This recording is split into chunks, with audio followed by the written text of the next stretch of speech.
네, 여러분 오늘 강의 시작해 보도록 하겠습니다. 오늘 아마 빨리 나가면 이 단원 마지막 단원이 될 것 같아요. 마지막 시간이 열심히 한번 해봅시다. 마지막이니까 또 한번 읽어볼게요. 자, 우리가 배우고 있는 이 단원 20문제 중에서 7문제에서 9문제 정도 나오는 가장 많이 나온 단원이었고요. 1단원 이름은 행정법 통론 폴더, 두 번째 폴더는 행정작용법, 그리고 행정절차법, 의무이행 확보 수단, 행정상의 손해정보, 행정쟁송 순서대로 지금 나가고 있습니다. 자, 우리가 배우고 있는 이 단원은 행정입법, 행정행위, 그리고 기타 행정작용으로 되어 있다는 것도 이제 기억이 나실 것 같고요. 자, 오늘 진도 150쪽부터 나갑니다. 행정계획에 대해서 나가고 있었죠. 자, 계획재량이라는 거는 그 행정계획에서 이루어지는 행정청의 재량이다라고 보시면 되는데, 우리가 일반적으로 행정행위, 행정처분에서 말하는 재량보다 조금 더 광범위한 판단 여지 또는 형성의 자유를 가진다라는 것만 기억하시면 됩니다. 그래서 여기서 이 계획 재량 자체에 대한 그 학문도 상당히 논의를 깊게 하자면 뭐 1시간 넘게 설명을 해드려야 되는데, 우리 시험에서 그렇게까지 심화적으로 다루지는 않고요. 방금 제가 말씀드린 것처럼 행정계획의 주체가 행정계획을 세움에 있어서 가지는 광범위한 판단 여지 내지는 형성의 자유다라고 해서 조금 더 넓은, 조금 더 광범위하게 재량을 행사하는 거다라고 보시면 되고, 이런 계획 재량을 목적 프로그램이라 하고요. 행정 재량, 일반적인 재량을 조건 프로그램이라고 하는데, 그 이유가 계획 재량 같은 경우는 말 그대로 행정 계획에서 재량이기 때문에 어떤 목표를 위해서 어떤 행위를 할 거예요 라고 말을 한다면, 즉 목표는 제시하지만 수단은 구체적으로 제시하지 않죠. 그래서 뭐가 포인트예요? 목표가 포인트입니다. 목표가 포인트여서 목적 프로그램이라고 여러분들 생각하시면 되고요. 행정 재량 같은 경우는 우리가 배운 것처럼 어떤 요건들에 해당하기 때문에 내가 재량으로 어떤 선택을 해서 어떤 효과를 발생시킬 거예요. 즉 요건과 효과가 명시적이죠. 그렇기 때문에 조건 프로그램이라고 여러분들이 이해하시면 됩니다. 그래서 나머지는 뭐 쭉 읽어보시면 다 특별히 어려운 게 아니기 때문에 그냥 보시면 되고요. 그리고 행정계획에 있어서도 이런 계획 재량을 인정하지만, 그렇다고 아무런 제한 없이 재량을 인정하면 될까요? 안 되겠죠. 그렇기 때문에 형량 명령의 원칙에 따라서 이 원칙을 벗어나면 안 된다라는 제한이 있습니다. 어떤 뜻이냐면, 행정계획을 수립함에 있어 공익과 사익, 공익 상호간 및 사익 상호간 이익을 정당하게 형량을 해야 된다는 원칙으로 계획 재량을 통제하는 하나의 원칙이자 법리다라고 여러분들이 생각하시면 됩니다. 자, 그러면 이런 형량 명령의 원칙을 어기게 되면 어떤 문제가 있고 어떤 종류에 따라서 어기게 되는지에 대해서 잠깐 보면은 간혹 시험에 나옵니다. 잘 기억하세요. 어렵지 않습니다.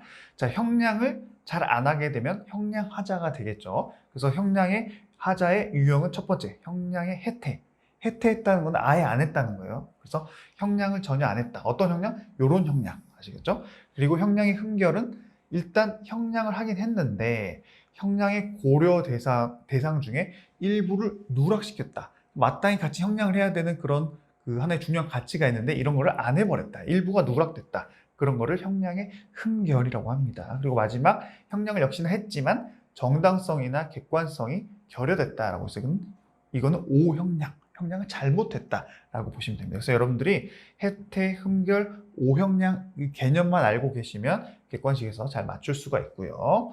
역시나 형량하자에서 우리 대법원은 예전에는요, 특별히 계획 재량 자체를, 계획 형량, 우리가 배우고 있는 계획 재량 자체를 따로 인정을 하지 않았어요.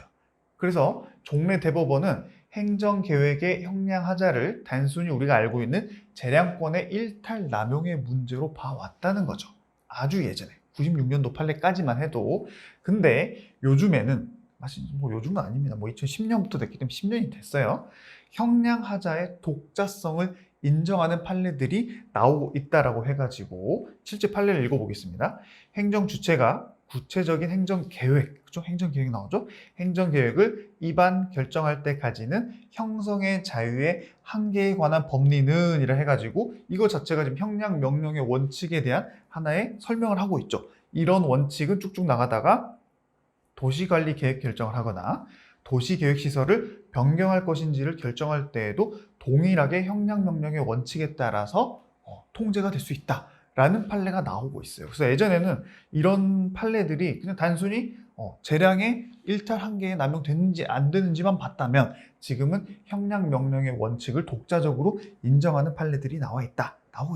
이렇게 여러분들이 객관식에서 맞추시면 됩니다. 특별히 어렵지 않죠. 그리고 이제 하자가 있으면 어떻게 된다? 형량의 하자가 있으면 행정계획이 위법하게 된다라는 아주 단순한 결론 가끔 시험에 나옵니다. 7급 위주로 좀 나오긴 하는데요. 그래도 여러분들 나올 수 있기 때문에 잘 기억하시고요. 자, 이번에는 다시 행정계획으로, 물론 이제 행정계획 안에서 우리가 계획재량에 대해서 본 겁니다. 다시 계획재량에서 행정계획과 관련된 다시 포인트를 좀 여러분들이 환기를 시켜주셔야 돼요. 자, 계획 보장 변경 폐지 청구권에 대해서 봅니다. 첫 번째, 계획 보장 청구권은 말 그대로 행정계획을 한번 세웠으면 이거를 쭉 앞으로도 계속 보장해라. 그렇게 내가 청구하겠다라는 권리가 과연 인정이 될 수 있냐라는 건데요. 행정계획은 언제든지 바뀔 수 있다라는 그런 특성을 가지고 있죠. 그렇기 때문에 본질상 그거를 믿었던 국민의 신뢰 보호와 행정계획의 변경 가능성이 항상 서로 긴장 관계에 있을 수밖에 없죠. 특성상. 그렇기 때문에 이런 계획 보장 청구권은요, 원칙적으로 국민에게 인정을 해주고 있지 않습니다. 아시겠죠? 결론은 아주 간단해요. 그래서 어떤 개인이 행정계획을 한번 내가 믿었기 때문에 이 계획대로 무조건 해주세요. 보장해주세요. 제가 그것 때문에 준비 다 했단 말이에요. 라고 할 수 있다, 없다? 없다. 판례가 인정하고 있지 않다라고 기억하시고요. 두 번째는 행정계획의 변경 폐지 청구권입니다. 한번 정해놓은 행정계획을 바꿔달라고 요청한다거나 아니면 행정계획을 없애달라고 요청할 수 있는 권리가 있냐라고 하면 역시나 원칙적으로는 인정하지 않습니다. 원칙은 다 인정 안 해요. 쉽죠? 그런데 항상 뭐가 문제가 된다? 예외가 문제가 된다라고 해서 일단 판례가 요건을 딱 정해놨어요. 일정 기간 내에 요건을 갖추어서 일정한 행정처분을 신청할 수 있는 법률상 지위에 있는 자 같은 경우에는 결론적으로 행정계획 변경이나 폐지 청구권을 인정할 수 있다라는 건데요. 만약에 이런 사람들에 대해서 국토이용계획 변경 신청을 거부하게 되면 그것이 실질적으로 그 행정처분 자체를 거부하게 되는 결과가 되는 경우, 좀 말이 어렵지만 말 그대로 이런 사람들이 어떤 걸 신청했는데 그걸 거부하게 되면 그게 어떤 걸 신청한 거예요? 행정계획의 변경이나 폐지 청구권을 가지고 있는 사람이 신청했는데 그걸 거부하게 되면 당의 행정처분 자체를 거부하게 되는 결과가 될 수 있다. 그렇기 때문에 이런 사람들은 뭐가 있다? 계획 변경 폐지 청구권을 인정해 줘야 된다. 이런 뜻이에요. 또는 이해관계인의 신뢰보호의 가치가 계획 변경의 공익보다 큰 경우는 예외적으로 그런 사람들에게 계획 변경이나 폐지 청구권을 인정해 주겠다라고 보시면 됩니다. 그럼 이게 하나의 그 판례의 기준 문구라면 실질적으로 어떤 사람들에게 인정해 주고 있냐? 도시관리계획구역 내에 땅을 소유하고 있는 주민, 실질적으로 땅을 가지고 있는 주민들에게는 그러한 도시시설 계획의 위반은 만드는 거예요. 내지 변경을 요구할 수 있는 법규상 또는 조리상 신청권이 인정되기 때문에 이런 사람들이 계획을 변경해 달라거나 폐지해 달라, 이거는 권리를 인정해 준다는 겁니다. 아시겠죠? 또 두 번째, 도시군 계획시설 결정에 역시나 이해관계에 있는 주민, 이해관계가 없는 사람은 이런 변경 청구권 또 폐지 청구권 인정 안 해주겠지만 실질적으로 땅을 가지고 그 땅 안에 땅을 소유하고 있다거나 또 이해관계에 있는 주민이라던가 또 문화재 보호구역 내에 있는 토지 소유자, 이런 사람들은 실질적으로 행정계획과 밀접한 관련성이 있는 사람들이기 때문에 그런 사람들에게는 인정해주겠다. 그리고 마지막, 산업단지 개발계획상 산업단지 안에 역시나 토지 소유자로서 여기는 하나 더 들어가요. 산업단지 개발계획에 적합한 시설을 설치해서 입주하려는 사람, 그쵸? 땅도 소유하고 입주하려는 사람도 역시나 행정계획 변경 또는 폐지 청구권을 인정해주고 있다. 그쵸? 법규상 또는 조리상 신청권이 있다라고 보고 있습니다. 이 정도만 보시면 충분합니다, 여러분. 자, 그리고 행정계획을 한번 세웠는데 뭐 특별한 이유는 있겠죠. 이유가 있어서 오랫동안 행정계획을 실현 안 해요. 집행을 안 해요. 그랬을 때 과연 언제까지 그러면 행정계획을 계획으로 계속 유지를 시켜줘야 되냐, 이런 문제가 생길 수 있는데요. 일단 헌재에서는요, 장기 미집행 도시계획시설의 결정의 실효제도는, 이게 실효제도 자체는 오랫동안 집행 안 하면 없어버린, 자동적으로 없어진다는 뜻이거든요. 근데 이런 제도를 과연 권리로 봐야 되냐, 아닌 것으로 봐야 되냐, 이거에 대해서 헌재는 헌법상 재산권으로부터 당연히 도출되는 권리가 아니라고 봤어요. 그럼 어떤 권리에서 나오냐? 여기 입법자 얘기가 아니라 여러분 입법자가입니다. 입법자가 새로운 제도를 마련함에 따라, 즉 오랫동안 집행 안 한 행정계획, 도시계획을 없애버리고 이제 공무원이 아니라 그 국회의원이 새로운 제도, 새로운 행정계획을 마련함에 따라 얻게 되는 새로운 제도가 새로운 행정계획이겠죠. 새로운 행정계획이 생기면 기존에 오랫동안 안 한 건 없어지겠죠. 그렇기 때문에 새로운 행정계획이 마련함에 따라서 얻게 되는 법률에 기한 권리일 뿐이다. 뭐가? 도시계획시설 결정의 실효제도가 없어지는 제도 자체가. 그렇기 때문에 이거는 개인이 내가 헌법상 재산권을 갖고 있기 때문에 당연히 생기는 권리가 맞다, 아니다? 아니다. 이건 국회의원이 새로운 행정계획과 관련된 입법을 하게 되면 그걸로 인해서 얻게 되는 권리일 뿐이다라는 거예요. 자, 그리고 그 우리나라 실제 법 중에 국토의 계획 및 이용에 관한 법률에서 고시군이 아니라 여러분 도시군입니다. 도시군 계획 결정 고시일로부터 20년이 지났음에도 사업이 시행되지 않았으면 그러한 도시군 계획 결정은 고시일부터 20년이 된 날에 다음 날 효력을 잃어버린다라는 규정이 있다는 것도 여러분들이 기억하시고요. 아주 예전에 7급에서 한번 나온 적이 있습니다. 아시겠죠? 몇 년? 20년. 자, 그럼 행정계획 때문에 내가 피해를 입었다. 뭐 어떻게 권리구제를 받을 수 있냐라고 했을 때는 이제 일단 행정쟁송은요, 처분성이 있는 구속적 행정계획에 대해서는 행정쟁송이 가능하다라고 보고 있고요. 당연하죠. 하지만 이제 사정재결, 사정판결의 가능성이 있다. 이건 나중에 6단원에서 배울 거기 때문에 여기서 그냥 넘어가셔도 됩니다. 나중에 이제 졌지만 잘 싸웠다. 그래서 젖잘싸 판결이라고 하는데, 판결은 졌지만 실질적으로 이익이 되는 게 바로 사정판결, 사정재결입니다. 그 정도만 지금 알고 계시면 돼요. 자, 그리고 내가 이제 금전적으로 손해를 입었다. 그럼 국가배상, 손실보상 청구가 가능하다. 이것도 나중에 또 배울 겁니다, 여러분. 자, 그러면 또 헌법소원은 가능하냐? 우리가 그 권리구제에서 항상 보통 일반적으로 보는 순서가 행정소송 가능하냐? 또는 헌법재판소에 뭘 가능하냐? 권리구제 중에서도 헌법소원의 대상이 되냐? 이렇게 이제 보통 나오고요. 그리고 이제 국가배상 청구 가능하냐? 이렇게 나옵니다. 여기서도 이제 헌법소원 대상이 가능하냐? 역시나 행정계획이 공권력 행사로 직접 국민의 권리 의무에 영향을 미치는 경우에는 헌법소원의 대상이 될 수 있어요. 사실 이 헌법소원은 헌법에서 배우는 개념이긴 하지만, 헌법소원이라는 거는 행정청이 어떤 행위를 했을 때 그 행위가 헌법에 반하냐 안 반하냐라고 심판해 달라는 게 하나의 헌법 소원이거든요. 근데 나중에 또 이 헌법 소원하고 또 대법원에서 보는 거하고 좀 충돌이 있을 때 그거는 어떻게 해결하는지는 또 6단원에서 배웁니다, 여러분. 지금은 여러분들이 아까 말씀드린 권리구제를 검토할 때 행정소송의 대상이 되냐 먼저 보고요. 그 다음 헌법 소원의 대상이 되냐, 그리고 국가배상의 대상이 되냐, 이 정도 순서대로 보신다고 보면 됩니다. 자, 판례들 몇 개 봅시다. 이 서울대학교에서 입시 주요 요강을 발표를 하죠. 근데 이게 아주 예전에 94년도에 대학 입학고사 수능도 보기 전에 있었던 시절의 주요 요강인데요. 이 대학교에서 발표하는 주요 요강 자체도 행정계획 중에 하나로 봅니다. 그쵸? 그 행정계획을 우리 그 수험생들은 30만 정도 되나요? 30만, 60만인지 30만인지 기억이 안 나는데, 어찌됐건 그 수십만의 수험 대상들이 물론 이제 서울대학교만 다 가려고 그 전원이 다 주요 요강에 엄청 혈안이 되어 있지는 않겠지만, 각 국립대학교에서 어찌됐건 주요 요강을 발표하기 때문에 행정계획으로 보고요.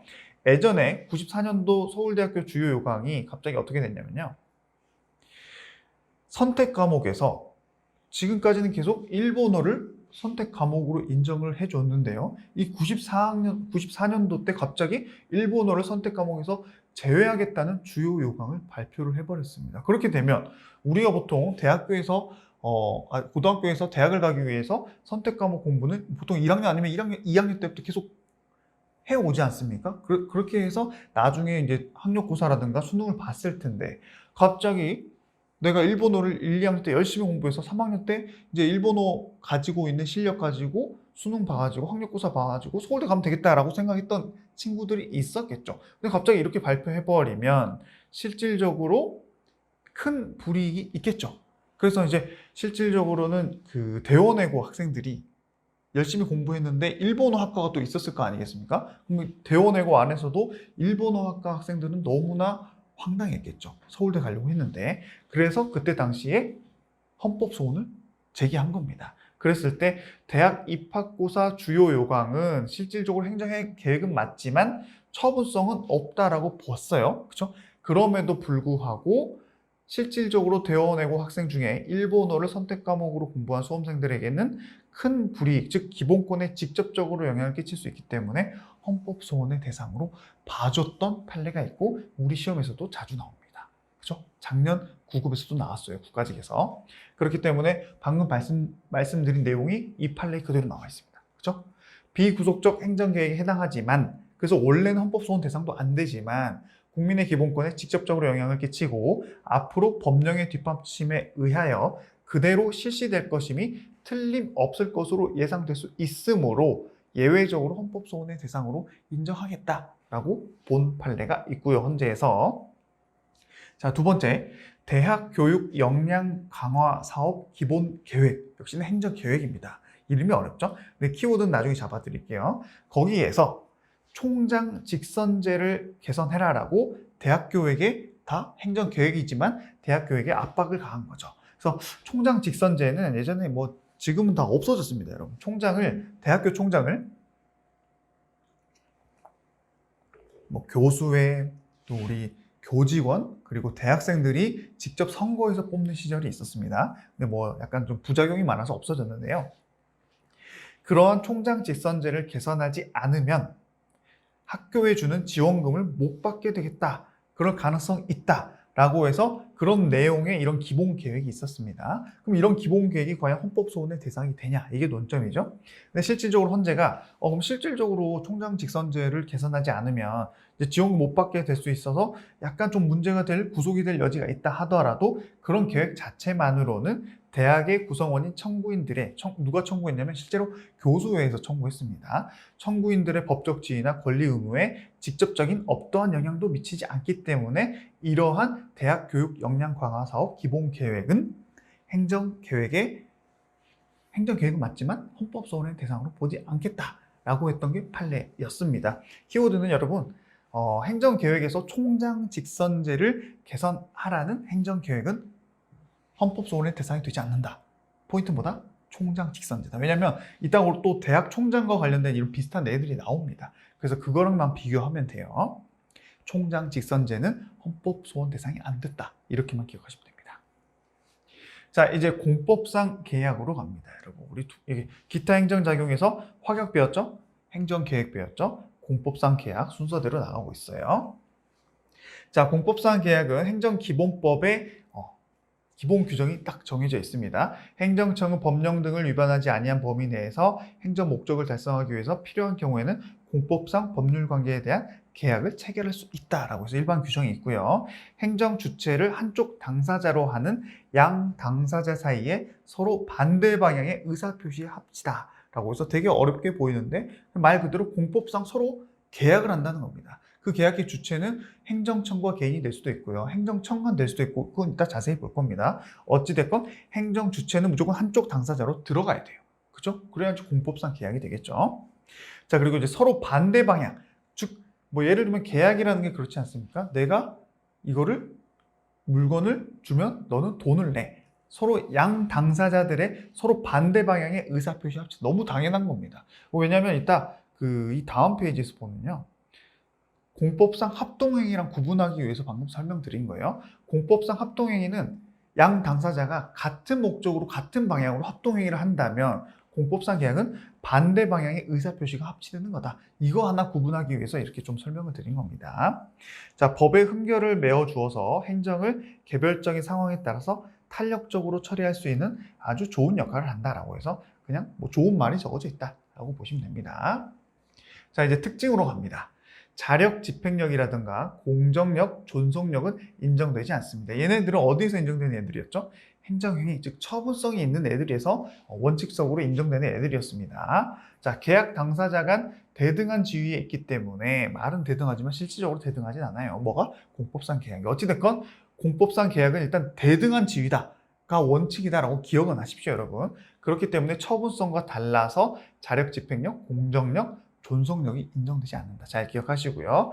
그렇다고 공법상 계약이면 우리 일반적인 계약이라 그러면 사적 자치의 원칙, 즉 개인 대 개인 간의 사적 자치의 원칙에 의해서 계약을 맺으면 엄청나게 자율적이죠. 근데 공법상 계약은 어찌됐건 간에 공법상에 들어가기 때문에 사적 자치의 원칙이 약간 제한이 된다라는 거고요.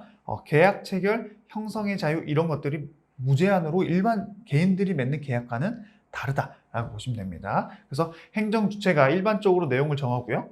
상대방인 개인은 체결 여부, 즉 할래 말래 그것만 선택해야 하는 경우, 그걸 바로 이제 부합 계약이라고 하는데 뭐 이 용어 자체가 중요하지 않습니다. 이런 경우도 공법상 계약으로 인정이 되기 때문에 일반적인 개인들 간의 사적 자치의 원칙은 그대로 다 적용되는 것은 아니다라는 내용이라고 보시면 되고요.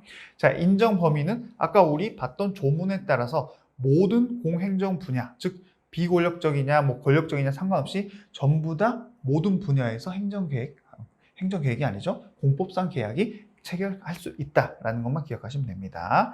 그리고 행정주체끼리도 공법상 계약 체결 가능하다라고 해서 이따가 또 배울 겁니다. 자, 그러면 법률의 근거가 있어야지만이 행정계획, 자꾸 행정계획이랑 헷갈리는데요, 여러분. 여러분들도 헷갈리시면 안 됩니다. 공법상 계약입니다. 법률의 근거가 있어야지만이 공법상 계약이 가능하냐? 그렇지 않습니다. 아주 자유롭게 체결이 가능하다고 보시면 되고요. 대신에 법률, 이따가 보겠지만 법률 우위의 원칙이라든가 행정법의 일반 원칙을 지켜야 됩니다.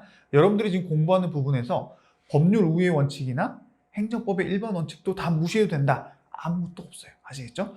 법률에 정해진 것만 가능하냐, 즉 법률 유보의 원칙에 적용이 대상이 되냐 안 되냐, 이거는 간혹 우리가 지금 공부하는 것처럼 구분을 해야 되지만 이따가 한 번 더 말씀드릴 거예요. 법률 우위의 원칙이라던가 또 뭐 행정법의 일반 원칙을 무시해도 된다, 없어도 안 지켜도 된다, 이건 없어요. 그래서 여러분들 다시 법률 유보의 원칙은 필요 없다. 왜냐? 공법상 계약은 법률에 정해져 있지 않더라도 자유롭게 체결할 수 있으니까 잘 기억하시고요. 저 일반법이 원래는 없었습니다. 근데 작년에 행정기본법이 시행이 되면서 명시적인 조문이 신설됐다. 아까 읽었던 거고요. 그 밑에는 뭐 세부적인 내용은 개별법에 따라 또 정해져 있습니다. 공법상 계약이. 그 정도만 기억하시면 되고요. 개별법에도 만약에 없다 그러면은 국가를 당사자로 하는 계약에 관한 법률을 적용하고 그 밖의 사항은 민법이 유추 적용된다라는 내용만 아주 간단하게 여러분들이 기억하시면 됩니다. 아시겠죠? 자, 그러면 요건 봅시다. 당연히 권한이 있는 행정 주체가 체결을 해야겠죠. 절차는 공법상 계약에 대한 절차를 규율한 법은 없다라고 해서 실제로 행정절차법에서도 우리가 아까 어제 배웠죠. 지난 시간에 확공계. 그쵸? 걔네들은 되는데 새로운 법이 생겼는데 개정이 되면서 확약, 공표, 행정계획. 근데 이 공법상 계약은 이번에도 행정절차법의 그 절차에 대한 규정은 새로 변형이 안 됐어요. 개정이 안 됐어요. 그렇기 때문에 얘는 그대로 또 나올 가능성이 있고 시험에 지금까지도 많이 나왔습니다. 아시겠죠? 공법상 계약은 행정절차법에 적용에 대상되지 않는다. 행정절차법에서 일반적인 규정도 없어요. 구분해야 될 거는 행정기본법에서는 일반적인 규정이 생겼지만 행정절차법에서는 그 절차와 관련되어 있는 일반 규정 자체도 없다. 그래서 적용 대상도 아니다. 이건 여러분들이 확실하게 좀 구분하셔야 됩니다. 그래서 계약직 공무원 채용 자체가 이제 우리가 공법상 계약의 대표적인 예인데요. 얘네는 행정절차법에 적용 대상이 되지 않기 때문에 만약에 계약직 공무원을 이제 그만두게 하는 채용 계약 해지의 의사 표시를 할 때 일반적인 공무원은 당연히 행정절차법을 지켜서 왜 당신을 해고하는지, 여러분들 같은 나중에 이제 정규직 공무원들 같은 경우는 나중에 갑자기 국가에서 일 그만두세요. 뭐 그럴 일은 없겠지만 그럴 때는 행정절차법에 의해서 근거랑 이유를 반드시 제시해야 됩니다. 하지만 계약직 공무원은 공법상 계약에 해당하기 때문에 행정절차법상 근거나 이유를 반드시 제시할 필요도 없다라는 하나의 판례 기억하시고요. 자, 형식은 행정기본법 27조 1항 후문에 나와 있는데요. 계약의 목적 및 내용을 명확하게 계약서로 작성해라 라고 해서 무조건 계약서를 작성해야 됩니다. 이게 원칙이에요. 아시겠죠? 자, 내용 봅니다. 법률 유보, 아까 말씀드렸죠. 법률 유보의 원칙은 필요 없다 했어요. 법률에 반드시 근거가 있어야지만이 공법상 계약을 체결할 수 있냐? 아닙니다. 대신에 법률 우위의 원칙, 법에 어긋나는 계약은 하면 안 되고요. 행정법의 일반 원칙에도 반하지 않아야 됩니다. 아까 설명해드렸기 때문에 바로 넘어가고요. 자, 공법상 계약의 공공성이나 제3자의 이해관계를 고려까지도 해야 된다라는 내용도 행정기본법의 27조 2항에 나와 있는 거 간혹 조문 문제로 나올 수 있기 때문에 잘 기억하시고요. 만약에 공법상 계약에 하자가 있다. 그러면 공법상 계약은 공정력이 있다 없다? 없다. 아까 앞에서 봤죠? 공정력이 인정되지 않기 때문에 위법한 공법상 계약은 그냥 무효다라고 보시면 됩니다. 아시겠죠? 뭐가 없다? 공정력이 없다. 처부성이 없기 때문이에요. 자, 이번에는 이제 변경하거나 해지할 수 있냐 이 부분에 대해서 보겠습니다. 사정 변경이 있다면 우리 거의 공부하는 것 중에 사정 변경이 있다면 거의 다 변경이나 폐지가 가능했었죠.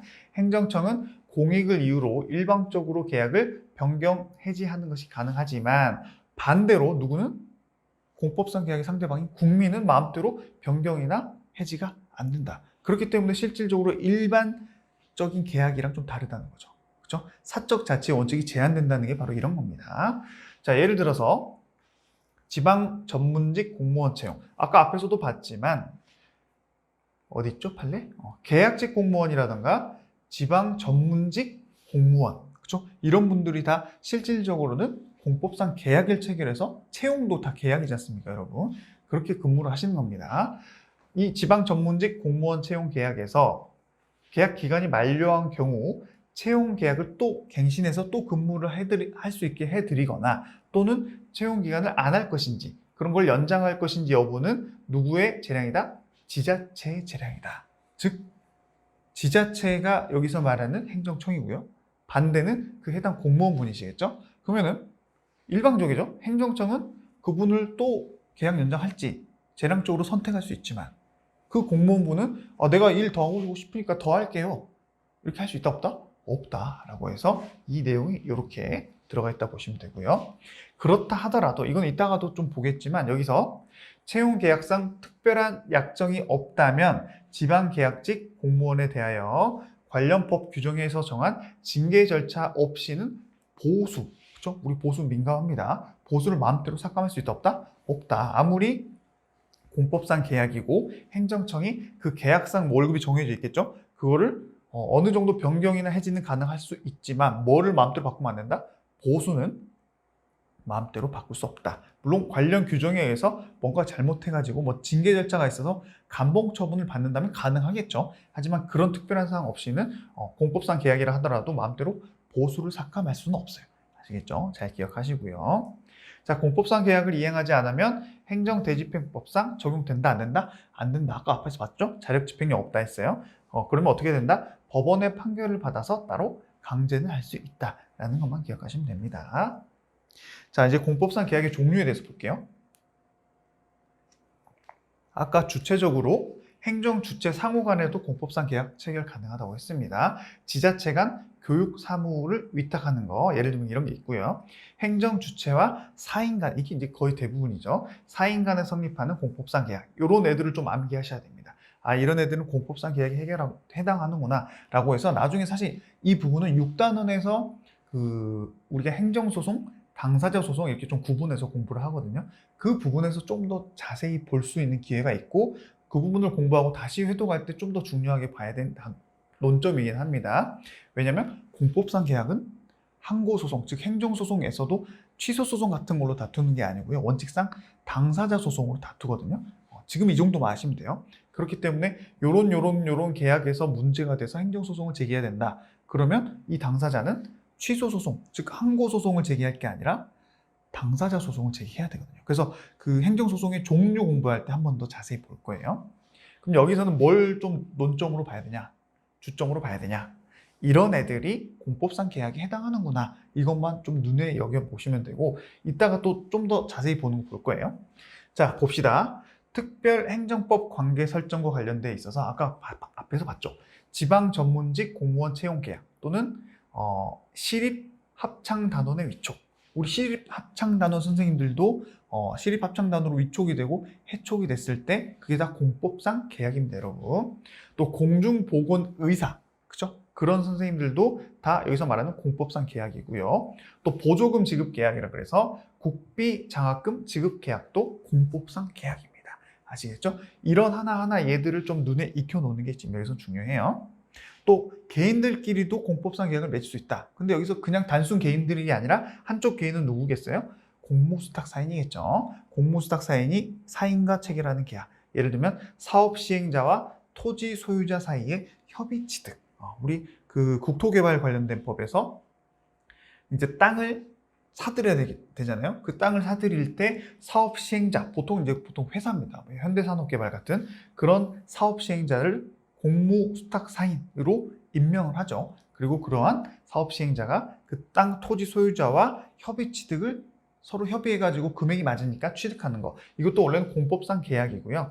근데 실질적으로 학술적으로는 그런데 우리나라 판례는 그냥 사법상 매매 계약으로 보고 있긴 합니다. 이것까지도 나중에 논점이 있기 때문에 잘 기억하세요. 나중에 또 배웁니다. 지금 여기서 자세한 논점은 아니에요, 여러분.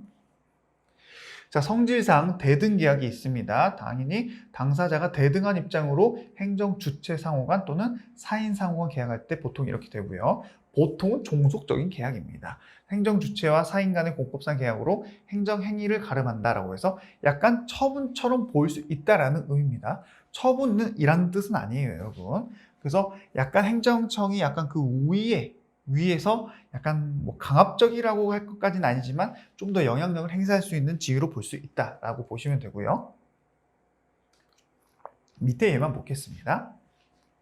행정행위를 공법상 계약으로 대체하는 경우라 그래서 중소기업 정보화 지원 사업에 따라서 지원금 출연을 위해서 중소기업 청장이 체결하는 협약이라 그래서 보통은 이런 행정청이 여기 중소기업 청장이죠.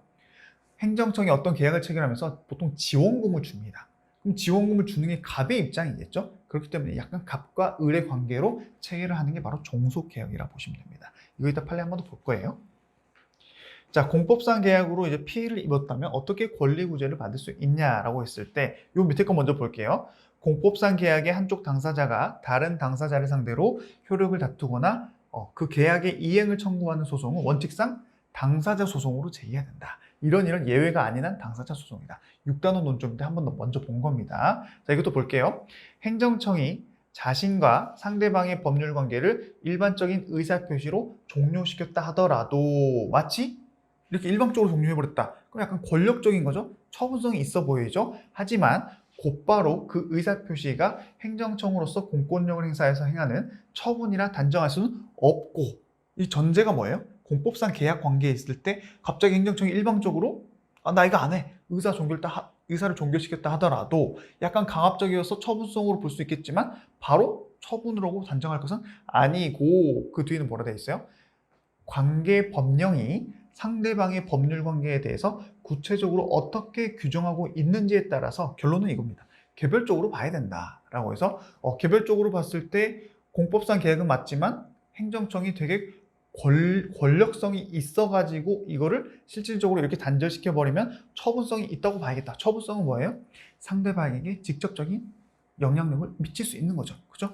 직접적인 구체적인 영향력. 그럴 때는 처분으로 볼 수 있다. 근데 무조건 처분성을 인정할 건 아니다. 개별적으로 따로따로 판단하겠다라는 게 결론입니다. 근데 원칙은 당사자 소송으로 다퉈야 돼요. 근데 만약에 이렇게 돼서 처분성이 있다. 그럴 때는 행정소송 안에서도 항고소송, 취소소송으로 다투겠다는 거죠. 그게 바로 이 뒷페이지의 왼쪽과 오른쪽으로 나눠져 있는 겁니다. 이런 프로세스를 알고 여러분들 책을 보셔야 됩니다. 저 왼쪽부터 볼게요. 원칙적으로 공법상 계약은 당사자 소송에 의하여야 된다라고 해서 아까 봤던 공중보건의사 선생님이 채용이 됐다가 갑자기 계약을 해지시켜버렸다. 누가? 보건소에서 그랬겠죠. 그랬을 때는 원칙으로 돌아가서 당사자 소송으로 다투는 거고요. 계약직 공무원에 대한 채용계약 해지도 마찬가지고요. 지방 전문직 공무원 채용계약 해지도 마찬가지입니다. 그리고 아까 서울특별시 시립무용단 선생님 있죠? 그 단원의 해촉, 좀 더 위촉되고 더 오랫동안 일하고 싶었는데 갑자기 해촉이 됐다. 그럴 때도 당사자 소송으로 다투는 겁니다. 자, 이쪽 비교할 거 하나 있습니다. 지방계약직 공무원 자체 채용 자체는 당사자 소송으로 다투지만 갑자기 보수를 삭감해버렸다. 아까 우리 앞에서 잠깐 봤었죠? 보수를 삭감하는 거는 되게 민감하다고 했어요. 공법상 계약 관계지만 권력적 성격이 강하기 때문에 이건 처분으로 봐서 항고소송으로 다퉈야 됩니다. 아시겠죠? 그런 애들이 쭉 나오는 거예요. 한국산업단지공단이 산업단지 입주계약을 체결을 했는데 그 회사들에게 입주계약 해지를 통보해버려요. 일방적으로. 너무나 권력적이죠? 그렇기 때문에 권력적 성격이 강해서 이거는 항고소송으로 다퉈야 된다. 사실 6단원에서 좀 더 중요한 논점이긴 하지만 지금 여러분들 봐놓으시면 나중에 6단원 공부할 때 훨씬 더 편합니다. 또 택시회사들과 행정청 간의 직권 감차 명령, 택시 수를 줄이라고 했어요. 그런 명령을 안 지켰을 때 서로 합의에 따른 감차 명령. 사실 뭐 공법상 계약이라서 합의처럼 보이지만 택시회사 입장에서는 내가 가지고 있는 택시 수를 줄이면 그만큼 수익이 떨어지겠죠. 그것 자체가 권력적 성격이 강하기 때문에 이때는 항고소송으로 다투는 겁니다. 아시겠죠? 자, 다시 좀 왼쪽 볼게요. 중소기업 정부와 지원 산업에 따른 아까 봤던 판례죠? 지원금 출연을 위해서 중소기업청장이 체결한 협약이 있었는데 그걸 해지하고 그에 대한 환수 통보는 약간 권력적이지만 예외적으로 쟤는 당사자 소송으로 다투라고 했습니다. 사실 그래서 당사자 소송이냐 항고 소송이냐 공법상 계약 관계일 때 전제가 되어 있습니다. 약간 좀 뭐랄까 아직 법원에서도 명확하게 그 공식을 정해놓고 웬 오를 딱 수학 공식처럼 나눠놓지는 않았어요. 그렇기 때문에 시험에 저런 애들이 많이 나왔던 겁니다. 왜냐? 우리가 일반적으로 돈과 관련되어 있는 거, 아까 앞에서 공무원 월급 삭감하는 거, 그리고 밑에도 연구비, 또 여기 나와 있는 연구 개발비 이런 거를 마음대로 깎아버렸다. 거의 다 항고소송으로 가거든요. 근데 쟤는 실질적으로도 지원금 출연을 위한 하나의 계약이었는데 그런 계약 협약을 해지해버리고 그런 환수통 돈 가져온 거 내놔라. 되게 권력적인데 당사자 소송을 받습니다. 그렇기 때문에 여러분들 저런 판례들은 확실히 좀 구분하셔야 되고요. 광주광역시 문화예술회관 관장님 있죠? 그런 단원 위촉하는 것도 다 당사자 소송을 벗고 지자체와 유한회사 간 체결한 터널 민간 투자사업 실시 협약도 당연히 공법상 계약에 해당하기 때문에 관련 분쟁은 당사자 소송으로 받습니다. 자, 또 이쪽으로 볼게요. 권력성 강한 것들. 자, 민간투자법상 심사계약 전에 행해지는 우선 협상 대상자 지정행위. 이렇게 우선 대상 협상자로 지정해버리면 그 자체로 실질적으로 나머지 사람들은 우선 협상자가 안 됐다. 거의 떨어졌다 보시면 됩니다. 공법상 계약 체결 대상이 안 된다고 보시면 돼요. 자, 그런데 여러분들이 우선 협상 대상자 지정 행위와 좀 비슷하고 헷갈릴 만한 게 있었죠. 그게 우리 확약 147쪽에서 업권 면허에 선행하는 우선순위 결정이 있었습니다. 그죠? 우선순위 결정과 우선 협상 대상자 지정 두 개 확실히 구분하셔야 돼요. 왜냐? 얘는 처분성이 있어서 항고소송으로 다퉈야 된댔죠. 즉 처분성이 있는 거예요. 근데 우리가 봤던 확약 자체는 처분성이 없다라고 했었죠. 그렇기 때문에 여러분들이 우선순위 결정은 확약으로서 처분성이 없고요. 우선 협상 대상자 지정 행위는 처분성이 있습니다. 같은 우선이지만 두 개를 확실하게 구분하셔야 된다는 거 한 번 더 강조드립니다. 자, 밑에 아까 봤지만 한 번 더 볼게요. 한국환경사업기술원장이 환경기술개발 사업을 협약을 체결한 A 주식회사 등에게 연차평가를 실시했는데 절대평가 60점 미만이라는 이유로 연구개발을 중단시켜버리고요. 연구비도 안 줘버립니다. 대단히 권력적이죠. 그렇기 때문에 이거는 공법상 계약 관계지만 항고소송으로 다퉜다는 거고요. 재단법인 한국연구재단이 대학교 총장에게 지금까지 연구비 개발비를 줬는데 부당하게 집행했다는 이유로 두뇌 항국, BK입니다. BK. 우리 여러분 대학 다니시다 보면은 BK21에 우리 대학교가 지정이 됐다. 뭐 이런 내용 보신 적 있을 텐데 브레인 코리아라 그래서 두뇌 항국 21이라는 제도가 있어요. 그래서 여기에 대학교가 선정이 되면 지원금을 많이 받거든요. 개발비를. 근데 그 개발비를 부당하게 집행했다는 이유로 BK21 협약을 해지를 통보한 거죠. 그럴 때는 대학 입장에서는 연구 개발비를 계속 받아왔기 때문에 계획이 있었겠죠. 근데 그게 갑자기 끊겨버렸다. 그럼 권력적 성향이 강하기 때문에 당사자 소송이 아니라 항고 소송으로 다퉈야 된다. 이게 바로 판례의 입장입니다, 여러분. 시험에 자주 나오는 애들 위주로 키워드를 잡으시고요. 이 내용 자체가 어려운 내용은 아니고 또 6단원에서 좀 자주 나오는 내용이기 때문에 여기 표시들이 많이 있는 겁니다, 여러분. 그렇기 때문에 공법상 계약 자체에 대해서는 시험 자체가 많이 나오진 않아요. 아시겠죠? 근데 나왔다면은 당사자 소송의 대상이냐 아니면은 항고 소송의 대상이냐 이게 좀 나오는 편이기 때문에 지금 한 번 더 해놓으시고 6단원 가서 한 번 더 보시면 훨씬 더 공부 효과가 좋다. 기억하시면 됩니다. 자, 역시나 국가배상 청구 소송 가능하다. 근데 당사자 소송으로 원래 하는 것이 이론적으로는 맞아요. 왜냐? 공법상 계약이니까. 하지만 우리나라 판례는 민사소송으로 처리하고 있다라고 보시면 됩니다. 자, 이제 사실행위로 갑니다, 여러분. 자, 공법상 계약 끝나고 사실행위입니다. 오늘 행정지도까지 그냥 한 번에 가시죠. 그럼 사실행위는 뭐냐? 여러분들이 이걸 공부함에 있어서 이게 각각 다 다른 거냐 그러면 이렇게 볼 건 아닙니다. 공법상 계약도 사실행위 안에 들어가고요. 행정계획도 사실행위 안에 들어갑니다. 그러니까 이 하나하나 논점들이 약간 서로 성향에 따라서 겹칠 수도 있다는 개념으로 공부하셔야 돼요. 아시겠죠? 특히 이 사실행위는 권력적 사실행위냐 아니면 비권력적 사실행위로 나뉘냐 이게 가장 중요한 포인트인데 그런 애들 공부할 때 이런 애들 하나씩 들어올 겁니다. 아시겠죠? 자, 사실행위 의 볼게요. 얘는 법적 효과의 발생을 의도하는 게 아니라 단순히 사실상의 결과 실현을 목적으로 행정청이 하는 행위다 라고 해서 그냥 말 그대로 단순 사실행위입니다. 종류는 이게 중요하다 했어요. 권력적인 사실행위가 있고요. 비권력적인 사실행위가 있습니다. 그래서 권력적 사실행위가 되면 나중에 처분성이 있어가지고 취소소송의 대상이 된다. 이게 가장 중요한 포인트예요. 예를 들면 국민의 신체, 재산 등에 직접 물리력을 행사하는 행위로 공권력 행사의 실체를 가지는 거다. 대표적인 예가 경찰이 사람 몸 신체 수색하는 거, 또 교도소장이 편지를 검열하는 거. 이게 바로 권력적 사실행위의 대표적인 예들이고요. 반대로 비권력적 사실행위는 1번과 같은 권력성이 없는 일반 단순 사실행위다라고 해서 추첨 방식으로 운수사업 면허 대상자를 선정하는 것. 추첨하는데 권력적입니까? 아니죠. 또 행정청의 알선, 권유, 사실상 통지 이런 것들도 다 비권력적 사실행위라 보시면 됩니다. 자, 조직법적 근거는 당연히 필요하고요. 왜냐?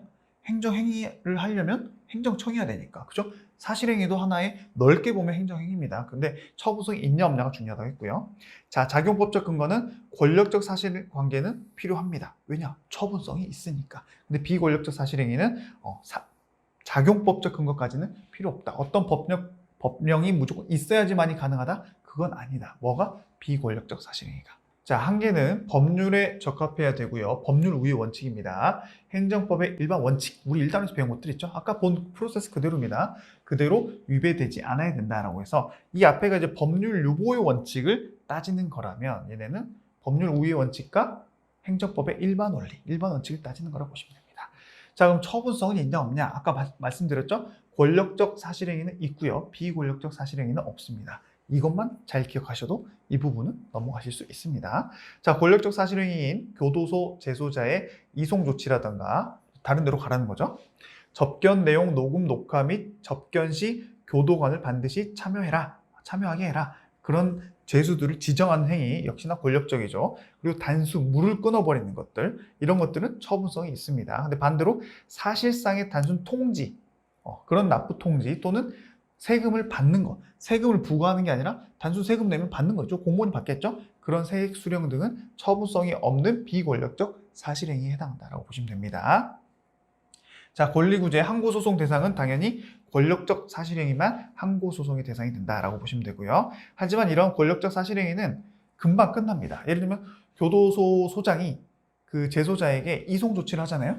그럼 너 딴 데로 가. 그러면 거의 일주일 안에, 일주일이 뭡니까? 2, 3일 안에 다른 데로 그냥 가버려요. 그렇기 때문에 단기간에 권력적 사실행위는 끝나버립니다. 단기간에 종료하는 경우가 많기 때문에 협의의 소의 이익, 6단원에서 배울 거예요. 소를 할 이익이 없어져서 보통 각하된다 이렇게 보시면 돼요. 근데 반대로 계속적 성질을 갖는 경우도 있어요. 예를 들면 전염병 환자를 강제로 격리하는 거. 이것도 권력적 사실행위지 않습니까? 근데 격리되면 격리를 보통 하루 이틀 만에 하고 끝납니까? 아니죠? 쭉 하게 되죠. 보통 2주 옛날에 했었죠. 그렇게 될 때에는 단기간에 종료되지 않기 때문에 이때는 소의 이익이 있어서 항고소송으로 다툴 수 있다라는 거 여러분들이 개념만 지금 기억하시면 되고 6단원 가서 보시고 넘어오시면 쉽게 이해됩니다. 자, 그러면 이번에는 헌법소원의 대상이 되냐? 당연히 권력적 사실행위는 헌법소원의 대상이 되겠죠. 자, 비권력적 사실행위는 원칙은 인정되지 않지만 예외적으로 국민의 기본권에 직접 영향을 미치고 그대로 실시될 것이 명백한 경우에는 인정이 될 수 있다라고 해서 대표적인 예가 아까 우리 행정계획에서 봤던 서울대학교의 94학년도 대학 입학고사 주요 요강. 원래는 비권력적 사실행위에 해당하지만 왜? 국민의 기본권에 직접 영향을 미치고 그대로 실시될 것임이 명백하기 때문에 헌법소원을 대상으로 인정해 준 겁니다. 그리고 아까 우리 행정계획에서도 똑같은 논리로 헌법소원 대상으로 인정됐었죠. 이렇게 기억하시고요. 또 마약류 수용자에 대해서 정기적으로 소변을 채취하게 하는 것도 이것도 하나의 헌법소원의 대상이 된다라고 기억하시면 되고요. 아까 감옥에 있는 수용자의 서신 검열 행위도 다 헌법소원의 대상으로 보고 있습니다. 그리고 피의자 신문할 때 수감 및 포승줄 있죠? 그런 거를 묶어놓고 한 행위도 다 헌법소원의 대상으로 보고 있다라고 보시면 됩니다. 그리고 국세징수법에 의해서 체납 처분의 집행으로서 한 압류 처분도 다 헌법소원 대상으로 보고 있고요. 교도소 수용자에게 아까 우리 앞에서 본 거 똑같습니다. 소변 받아 제출하는 거 마약류, 그렇죠? 똑같다고 보시면 되고요. 자, 그러면 헌법소원 대상 안 되는 거 뭐가 있냐? 단순히 통고하는 거, 졸업증 교부, 또 졸업증명서 발급해달라고 했는데 안 해주는 통고 행위 이런 것들은 헌법소원 대상으로 보지 않습니다, 여러분. 자, 선거법 위반 행위에 대한 중지 촉구도 마찬가지로 헌법소원 대상으로 보지 않았다라고 보시면 되고요. 밑에 손해가 있을 때에는 국가배상법상 손해배상 청구 가능하고요. 손실배상도 가능합니다. 나중에 이제 손해배상과 손실보상 차이도 우리 다음 단원에서 볼 겁니다, 여러분. 다음 단원에서. 자, 그리고 어떠한 사실행위로 인해서 법률상 이익이 침해된 사람이 있다. 그럴 때는 공법상 결과를 제거해달라는 청구가 가능한데 우리나라는 그냥 민사소송으로 이런 사실행위로 인해서 이러한 공법상 결과가 있는데 이거 제거해 주세요 라는 거 우리나라는 민사소송으로 처리하고 있다라는 것만 지금은 참고하시면 됩니다. 소송과 관련된 내용들은 거의 다 6단원에서 다시 보신다고 보시면 돼요. 자, 마지막입니다, 여러분. 행정지도입니다. 행정지도 시간이 아직 10분 남았죠? 빨리 마무리하고 2단원을 끝내자고요. 자, 행정지도입니다. 행정기관이 그 소관 사무의 범위 내에서 일정한 행정 목적을 실현하기 위해서 특정인에게 이렇게 하세요, 저렇게 하세요 라고 행위를 하거나 하지 마세요 라고 하도록 하는 지도, 권고, 조언 등을 통틀어서 말하는 게 바로 행정지도다라고 보시면 됩니다. 실질적으로 여러분들이 나중에 행정공무원이 돼서 현장에 나가시게 되면은 거의 행정지도를 다 하신다고 보시면 돼요. 자, 이렇게 하시면 안 돼요, 이렇게 하셔야 돼요. 그냥 지도해 주는 거죠. 자, 법적 성질은 비권력적 사실행위입니다. 즉 상대방의 일부러 권력적으로 이건 무조건 하셔야 됩니다. 이렇게 말하는 게 아니라 임의적 협력입니다. 이렇게 하셔야 돼요. 친절한 거죠. 임의적인 협력을 전제로 하는 비권력적 사실행위고요. 아까 방금 앞에서 봤던 사실행위 중에서 권력적이다, 비권력적이다, 비권력적이다. 그게 원칙입니다. 그 자체로는 아무런 법적 효과가 발생하지 않습니다. 이렇게 하시면 안 됩니다. 이거 행정지도예요. 근데 안 따랐어요. 그렇다고 뭔가 할 수 있다? 없다. 그 자체로는 아무런 법적 효과가 없어요. 아시겠죠? 행정지도만으로 건축법 소정에 도로 지정이 있는 것으로는 볼 수 없다라고 해서 행정지도는 말 그대로 아무런 법적 효과가 발생하지 않는 친절한 서비스다라고 생각하시면 됩니다. 자, 종류는 뭐 어떤 게 조성이 되는 게 있고요. 또 조정적으로 서로 중간에서 협력을 좀 잘해라 라고 해서 이제 노사 분쟁하는 거 있죠? 그런 게 있고요. 또 규제적인 것도 있습니다. 참고만 하시면 되고요. 여러분들이 나중에 보통 많이 하는 거는 조성적 행정지도죠. 그래서 영농지도, 중소기업 기술지도, 뭐 장학지도 이런 게 대표적인 행정지도입니다. 지도라고 보시면 됩니다. 자, 법적 근거는 당연히 조직법적 근거 필요하고요. 비권력적 사실행위이기 때문에 작용법적 근거는 필요 없다는 게 통설입니다. 하지만 행정지도 중에서도 규제적, 구속적 행정지도가 있죠. 그죠? 그런 건 이따 배울 겁니다. 그런 애들은 당연히 법적 근거가 필요하다는 견해가 있고 실질적으로 그렇다고 보시면 됩니다.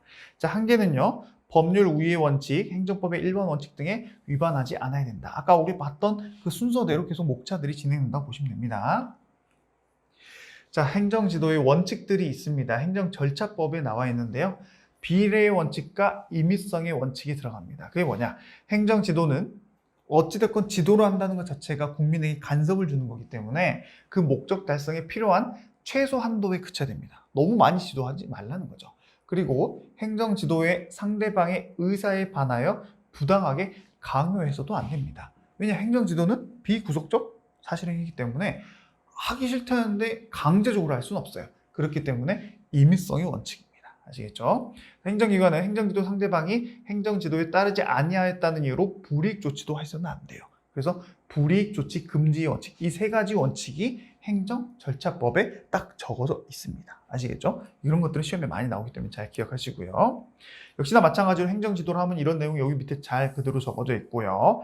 만약에 주식을 매각하라는 행정지도를 한 시절이 있습니다. 요즘 같아서는 행정청이 어떤 그 회사에게, 여기 실제로는 뭐 신한투자 관련 회사랑 뭐 그때 당시 뭐 제일은행인가 그랬던 것 같아요. 주식을 매각하라고 겉으로는 행정 지도를 해요.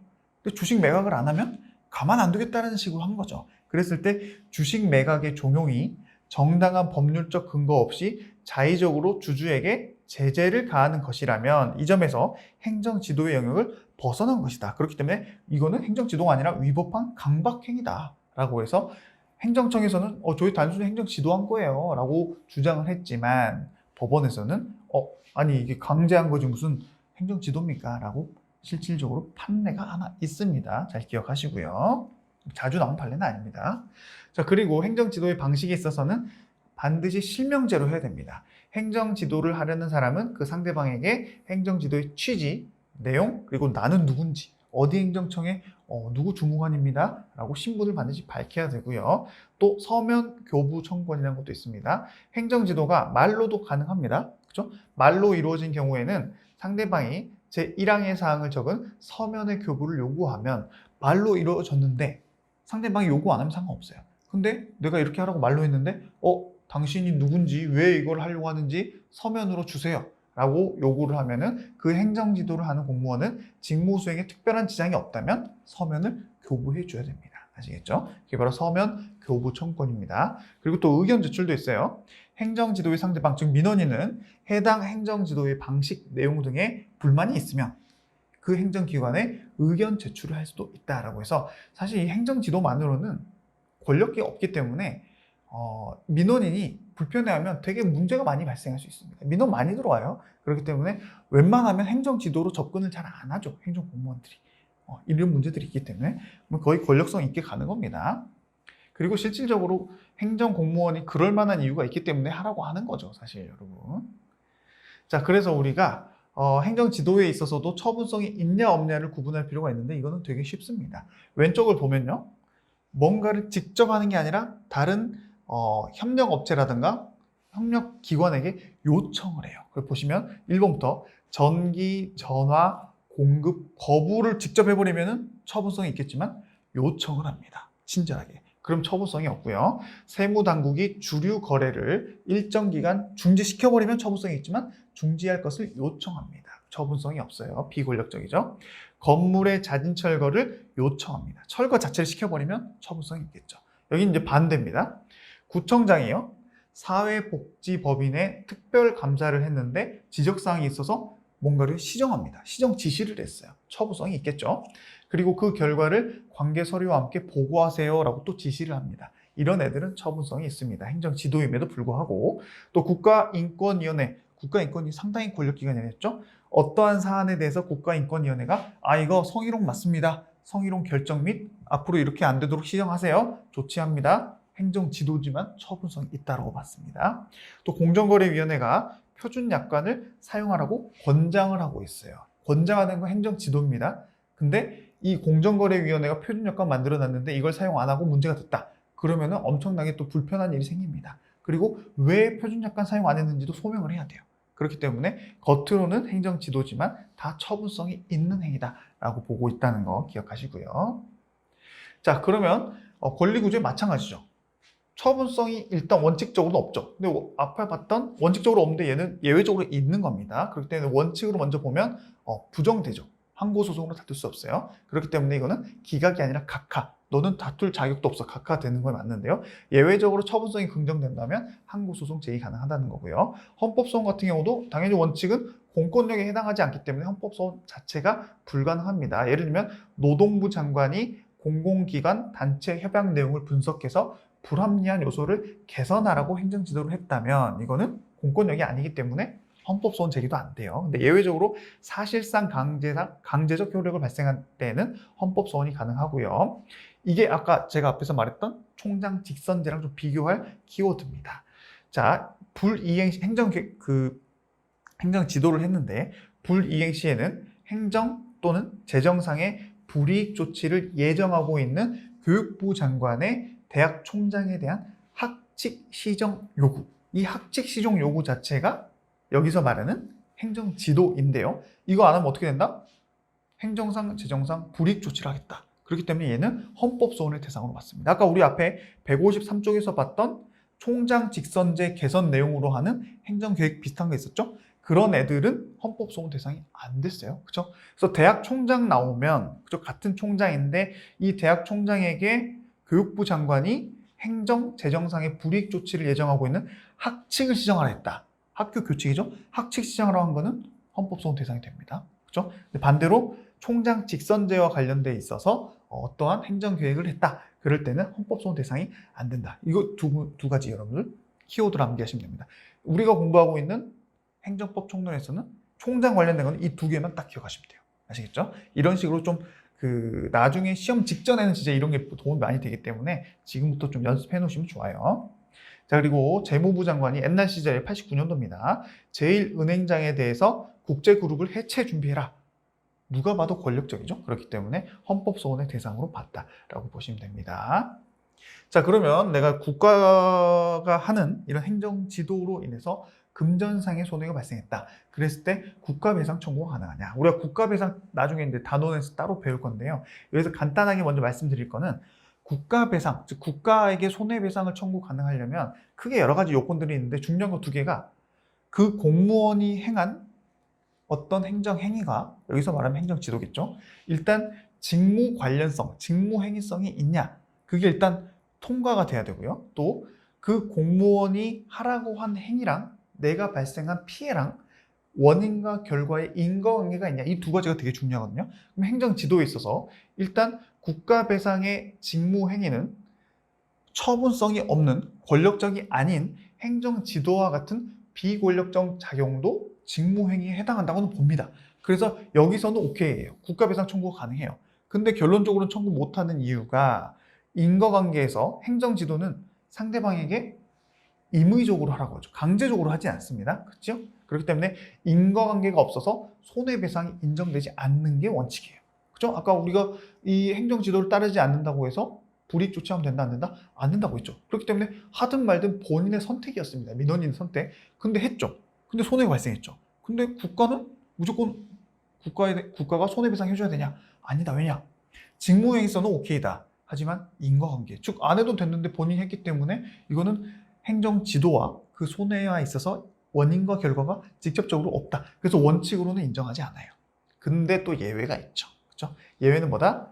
사실상으로는 강제적 효과가 있었기 때문에 상대방이 어쩔 수 없이 했다면 또는 한계를 일탈한 위법한 행정지도로 인해서 상대방이 손해를 입었다면 그때는 인과관계가 인정돼서 손해배상 책임이 발생한다라고 보는 겁니다, 여러분. 자, 그래서 밑에 판례 한계를 일탈한 위법한 행정지도로 인해서 상대방이 손해를 입었다면 그때는 손해배상할 책임이 있다라고 보는 거고요. 자, 밑에 판례 마지막이기 때문에 한번 좀 자세히 봅니다. 간혹 나오는 논점이긴 한데요. 이제 어업권과 관련돼 있어서 행정기관이 행정지도를 했는데 위법하게 해가지고 일정 기간 어업권을 행사하지 못했어요. 고기를 못 잡았겠죠. 그래서 손해가 발생했습니다. 그래서 위법한 행정지도이기 때문에 국가 배상을 할 수 있고 실제로 국가 배상에서 금액이 딱 정해졌어요. 근데 행정청이 그 금액에서 이건 좀 깎아야 됩니다라고 주장한 게 있는데 그게 뭐냐? 아니 이 사람이 그 어업권을 중간에 다른 사람한테 팔았어요. 그래서 이 사람이 뭐 2억에 팔았다. 그럼 그 2억만큼은 저희가 줘야 되는 손해에서 좀 빼주세요라고 한 거예요. 여러분 상식적으로 이해가 됩니까? 위법한 행정지도로 인해서 손해를 봐서 2억을 뭐 5억을 배상하라 했는데 예를 들어서 근데 이 사람이 2억 주고 다른 사람한테 팔아서 2억을 이익을 받기 때문에 5억에서 2억을 깎아달라. 아니 그게 인과관계가 있습니까 여러분? 여기서 말하는 5억의 손해는 행정지도를 잘못했기 때문에 이 사람이 고기를 못 잡아서 5억 주라는 건데 이 사람이 다른 사람한테 판 거는 행정청이 니네가 상관할 바가 아니야. 그 내용이 이겁니다. 보시면요. 그 어업권을 타인에게 매도해서 매매대금 상당의 이익을 얻었다 하더라도 그것은 위법한 행정지도와 상당 인과관계에 있다고 볼 수 없기 때문에 피해자가 얻은 매매대상 상당의 이득을 행정기관이 배상하여야 할 손해액에서 공제할 수는 없다. 너무 당연한 거죠. 행정청이 좀 약간 좀 말도 안 되는 주장을 했던 것 같아요. 그래서 그런 판례도 있었고 간혹 시험에 나온다는 거 기억하시고요. 자, 위법한 행정지도에 따른 행위가 있겠죠. 할지 말지는 본인이 선택했고 어찌됐건 따라서 했어요. 그 위법한 행정행위의 효력은 그러면 무효냐 유효냐라고 했을 때 당연 무효가 아닙니다. 우리가 그 예전에 부관에서도 그죠? 부관 자체가 처음부터 위법하다 할지라도 부관의 이행으로 한 사법상의 효력은 유효하다. 그거랑 약간 비슷합니다. 그래서 위법한 행정지도에 따라서 개인이 어떤 행위를 했다. 그럼 그거는 일단 효력이 발생하는 거예요. 무효가 아니며 해당 행위는 자발적 행위이기 때문에 그렇죠? 본인이 안 해도 되는데 했죠? 그렇기 때문에 만약에 그 행위 자체가 어떤 법에 위반이 돼서 처벌의 대상이 됐다. 그럼 처벌받아야 된다는 겁니다. 그 내용이 이 내용이고요. 그게 바로 이 밑에 건데요. 이것부터 볼까요? 간단하니까. 위법한 행정지도에 따라서 스스로 어떤 거를 자진신고해서 납부했어요. 근데 위법하기 때문에 나중에 나는 그 납부된 건 무효 아닌가요? 라고 주장할 수 있겠지만 실제로 그 사인의 행위는 당연 무효가 아니라는 겁니다. 아시겠죠?